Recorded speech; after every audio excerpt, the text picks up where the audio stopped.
So let's talk about yellow wheat, because there's just been hundreds of calls and tweets and media talking about yellow wheat. And is there yellow wheat out there in the province of Ontario? The answer is absolutely. Everybody's kind of saying, well, what would cause that? Because it hasn't been that hard a fall. And I've had people call me up and say, well, it's because we got frost. Give your head a shake. We're talking about wheat.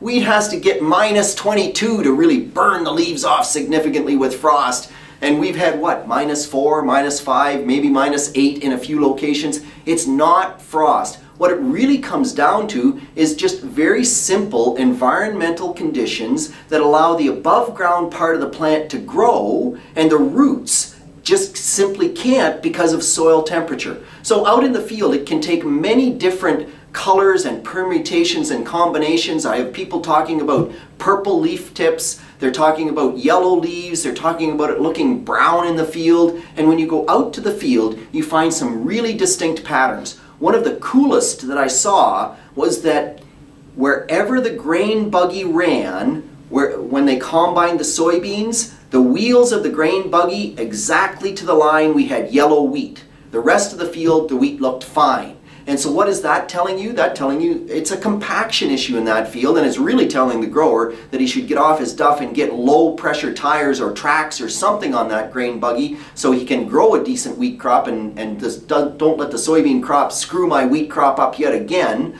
But there are some things you can do there. That's not the only place we're seeing it. There are varietal differences. So I've been in fields where variety A is perfect, variety B is looking yellow as a duck's foot, and then we get this residue issue. And this is the one that frustrates me the greatest. If we want to grow good wheat in Ontario, we simply have to start at the combine. And you've heard about this a little bit before, but this residue spread pattern, one of the worst is where growers have decided to bale soybean straw behind the combine so they windrow everything. Of course, when you come to pick that windrow up, well, all the small stuff you don't get picked up. So all the pods and the little pieces of stem, they're in a windrow on the soil surface, and now we have a mat of residue that's an inch or an inch and a half thick.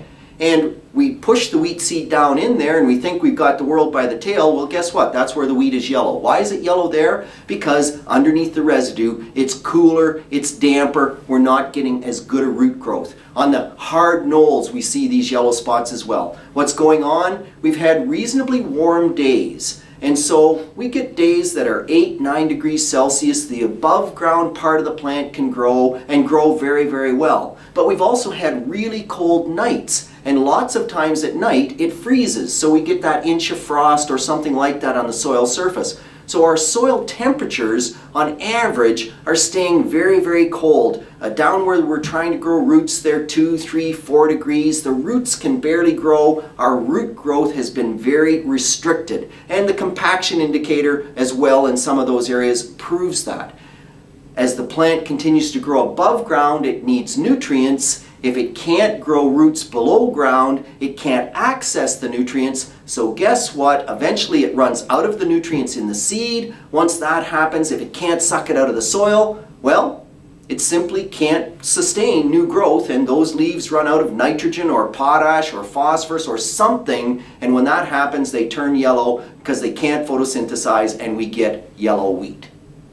If we have a good starter fertilizer program, it really, really helps. So where I've done a dry starter fertilizer program with the seed at 100 pounds per acre, something like that, I have a lot less areas of yellow wheat, but even that doesn't alleviate all the yellow wheat. It simply means the patches are smaller. If you're seeing yellow wheat, go out there, figure out why that is. If it's the residue thing, do a better job of residue spread. If it's your grain buggy, you need better tires on it. If it's the eroded knolls, you know what you need on the eroded knolls is more organic matter, so you have better soil structure. So that yellow wheat is definitely telling you how to change your management to grow better wheat in the future. But at the end of the day, the beautiful thing about wheat is that it's not setting yield potential right now. When the snow goes away next spring, you will not even know that you had yellow wheat. That wheat crop will be fine. Thank you very much.